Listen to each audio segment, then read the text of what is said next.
सुप्रभात बच्चों। तो आज की इस क्लास में मैं आपको संधि प्रकरण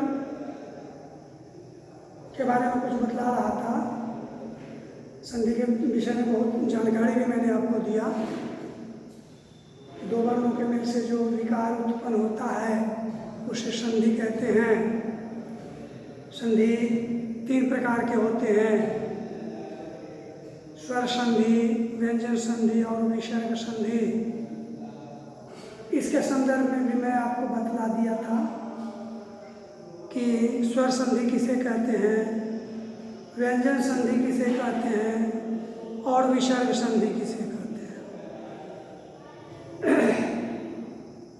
जैसा कि आपको जानकारी होगा कि मैं आपको बताया था कि जब स्वर से स्वर की संधि होती है तो उसे स्वर संधि कहते हैं। अर्थात अ और अ मिलकर के आ हो गया, ई और ई मिल करके दीर्घ ई हो गया।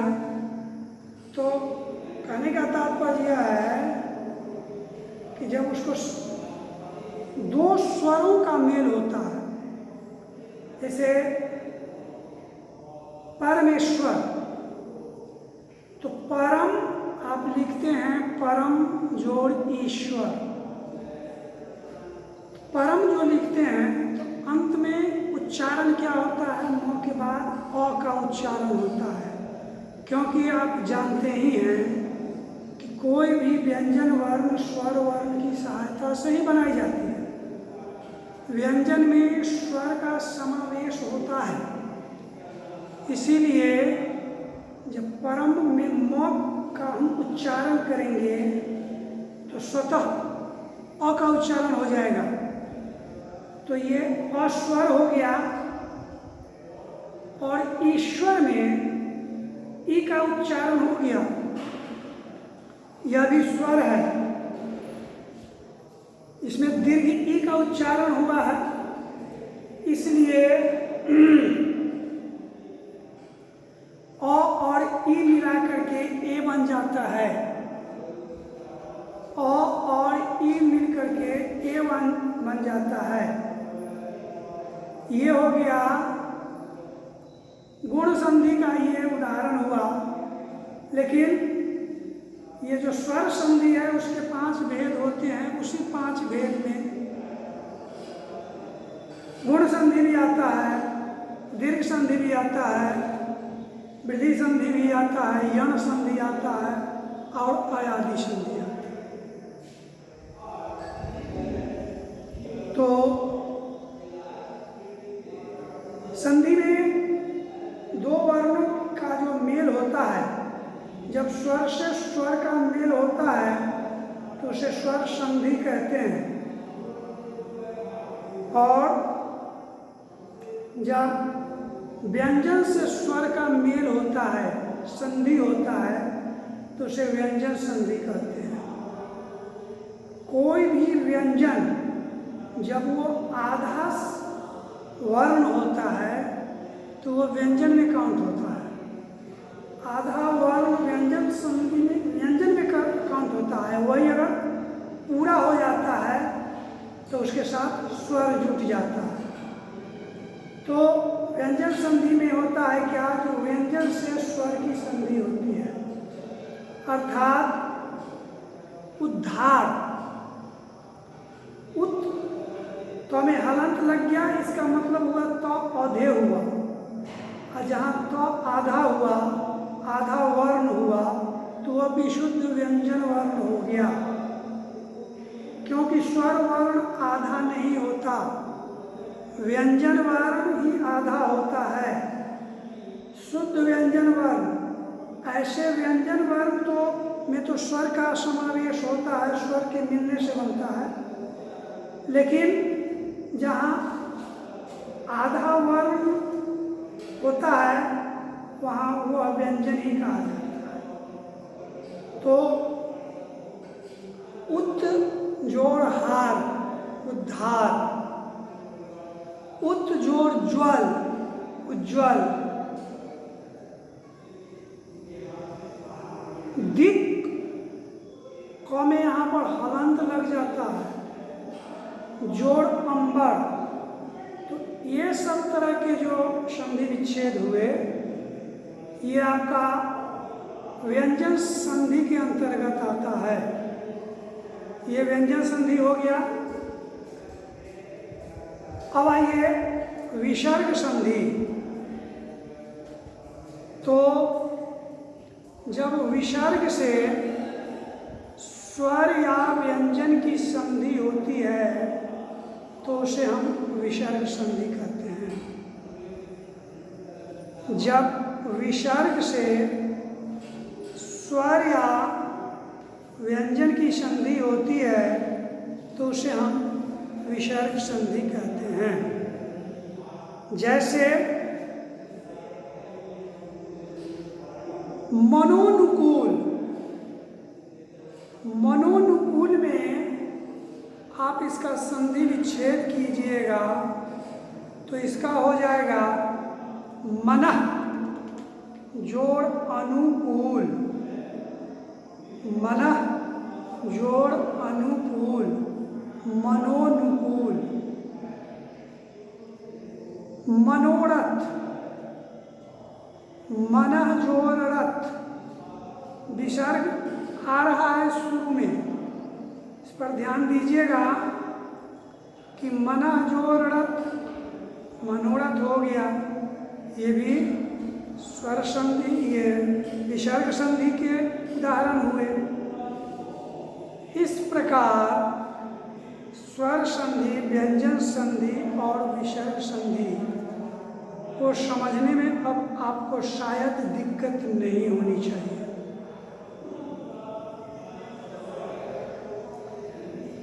अब आइए स्वर संधि। तो स्वर संधि के कितने भेद होते हैं ये भी मैं आपको इससे पूर्व में बता दिया था, लेकिन पुनः मैं इसकी पुनरावृत्ति कर देना चाहता हूं कि स्वर संधि के 5 भेद होते हैं। स्वर संधि के 5 भेद होते हैं। उसके भेद में है दीर्घ संधि, गुण संधि,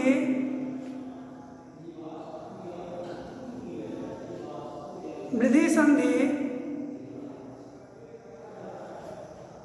यण संधि और अयादि संधि। कौन कौन हुआ? दीर्घ संधि, गुण संधि, वृद्धि संधि,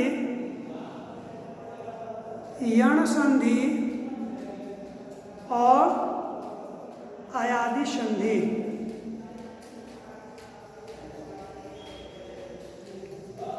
पहले आप गुण संधि के बारे में जान लें कि गुण संधि होता क्या है।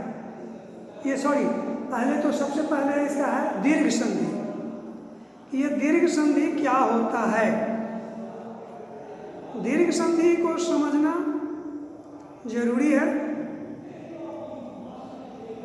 तो जहाँ 2 स्वर और हर्ष स्वर को मिलने से या फिर दीर्घ स्वर को मिलने से जब दीर्घ स्वर की उत्पत्ति होती है तो उसे हम दीर्घ संधि कहते हैं। पहला है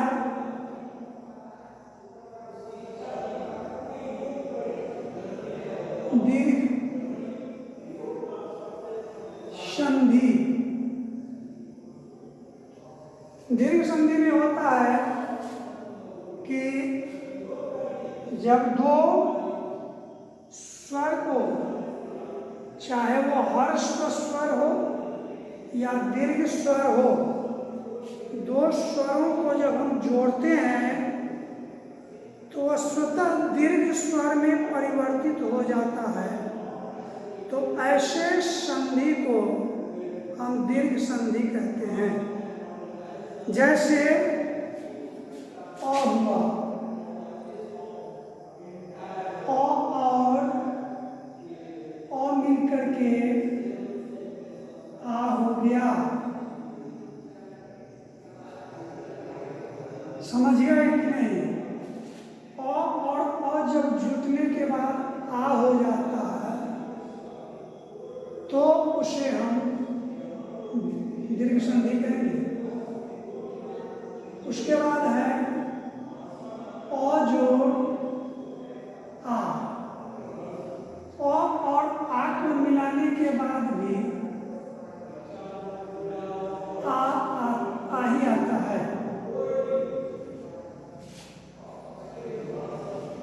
आ और आ को मिलाने से आ आता है। देखिए यहाँ स्वर स्वर मिला, ये हर्ष स्वर दीर्घ स्वर में आ गया, दीर्घ स्वर आ रहा है।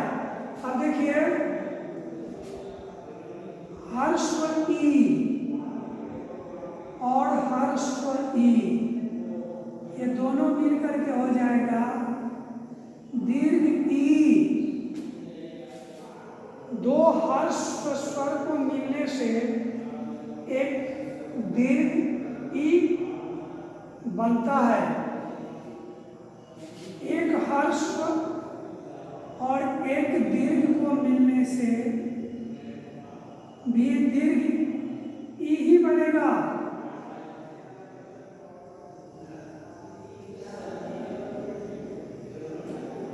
और दोनों दीर्घ ई को मिलाने से भी दीर्घ ई ही बनेगा। समझ गए? अब आइए यहां ऊ में, ऊ और ऊ, ये दोनों ह्रस्व ऊ हुआ। इस दोनों ऊ को मिलाने से दीर्घ ऊ हो गया। एक ह्रस्व ऊ और एक दीर्घ ऊ को मिलाने से भी दीर्घ ऊ हो गया। दोनों दीर्घ ऊ को मिलाने से दीर्घ ऊ हो गया।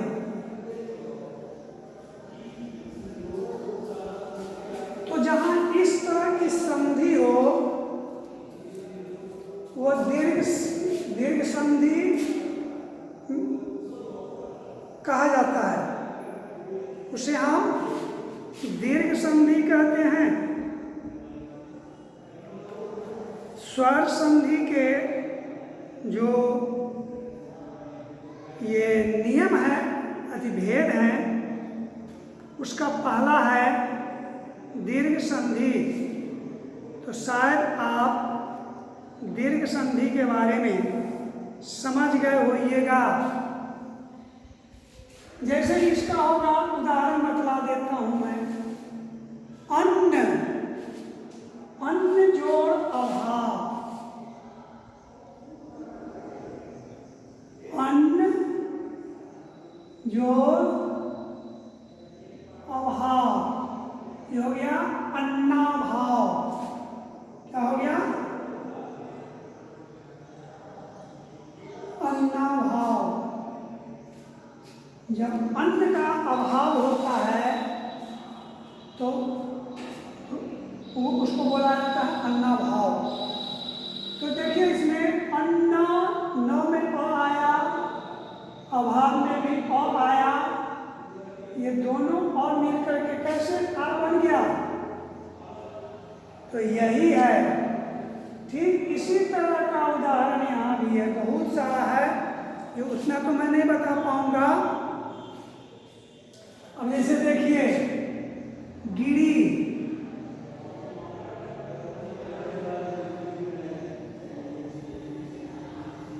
जोड़, ईश,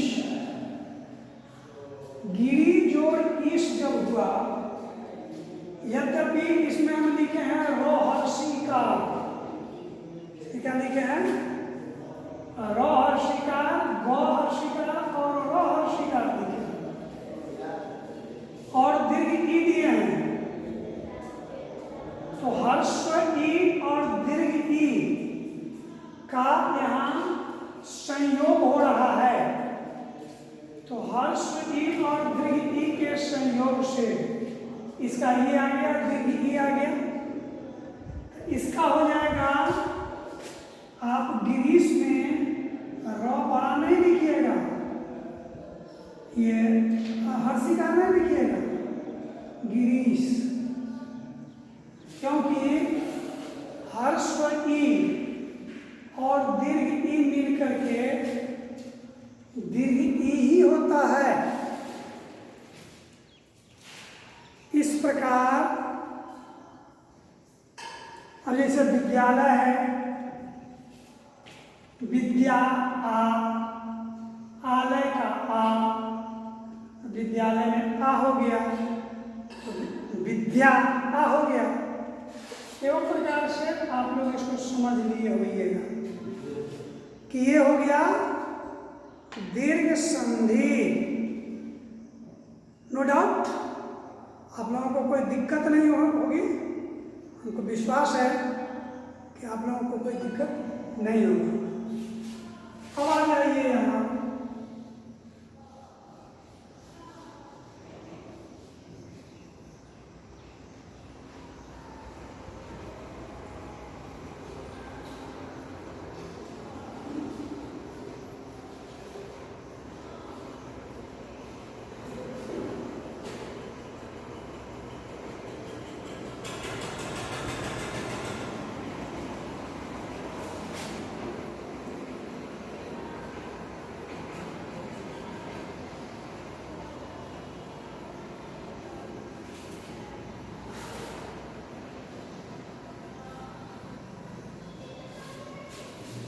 दीर्घ संधि के बाद आता है गुण संधि।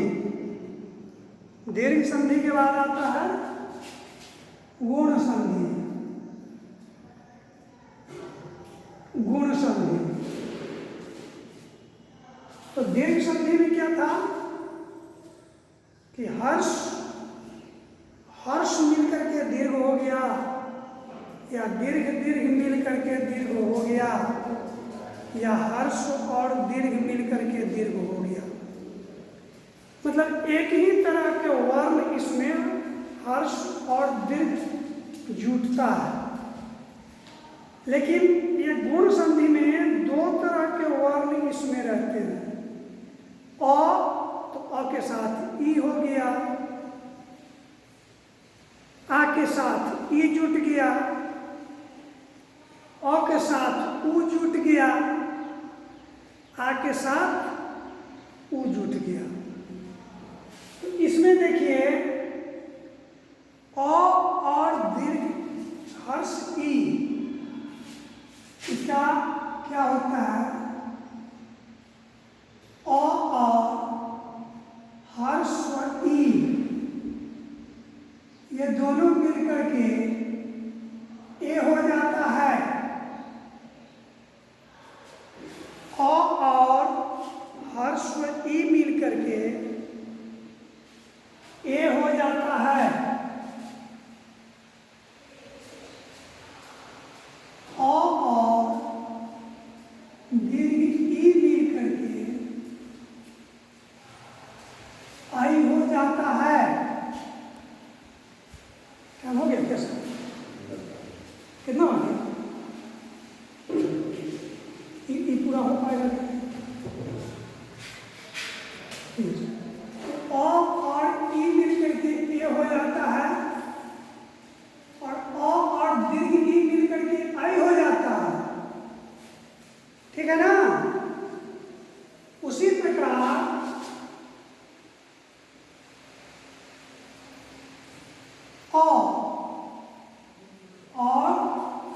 और क्या मिलाइएगा? इसमें अ मिला है और हर्ष ई मिला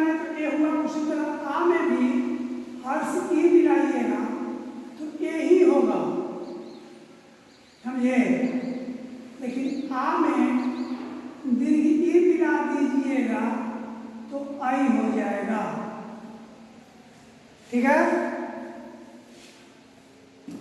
अब अ में उ मिलाइए, अ में हर स्वर उ मिलाइएगा तो ओ हो जाएगा। अ में हर स्वर उ मिलाइएगा तो ओ हो जाएगा। अ में दीर्घ उ भी मिलाइएगा फिर भी ओ ही होगा। इसको भाई आप समझने का चीज है, ये समझ लीजिए। अ में उ मिलाए ओ हो गया, आ में दीर्घ उ मिलाए ओ हो गया। अब अ में री मिलाएंगे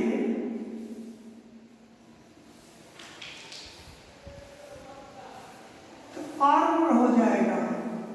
पर ध्यान दीजिएगा, अर्व। आ में भी री मिलाइएगा, री, तो ये भी अर्व हो जाएगा। ये सब गुण संधि का पहचानने का ये सब तरीका है।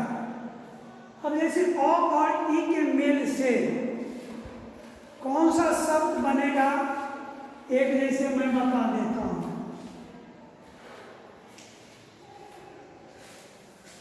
अ और ई के मेल से जैसे देवेंद्र हुआ,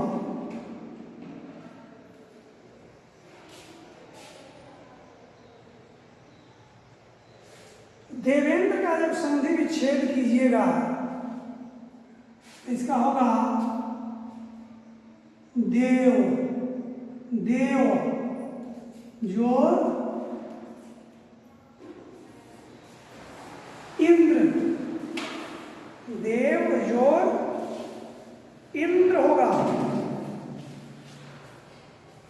तो देव जोर इंद्र से देवेंद्र हुआ, तो इसमें व हुआ, व में आया अ, व में आया अ, और ये हुआ हर्स्व ई, है कि नहीं। तो देवेंद्र हो गया, देव जो इंद्र से हो गया देवेंद्र, एकार हो गया इसमें।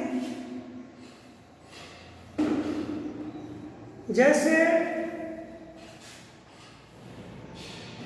चंद्र जोर उदय,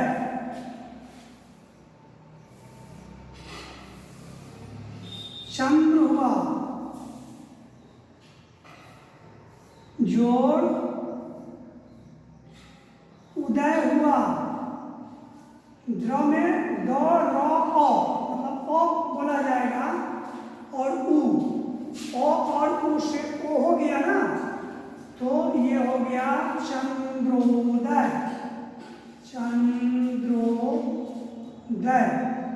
इस प्रकार से आपको आज मैं दीर्घ संधि और गुण संधि के बारे में ही जानकारी दी है। कल जो शेष 3 बच गए हैं उसके विषय में कल जानकारी मैं दूंगा आपको। तब तक के लिए मैं आपसे विदा ले रहा हूँ। आप स्वस्थ रहिए, निरोग रहिए, प्रसन्न रहिए, यही मेरी शुभकामना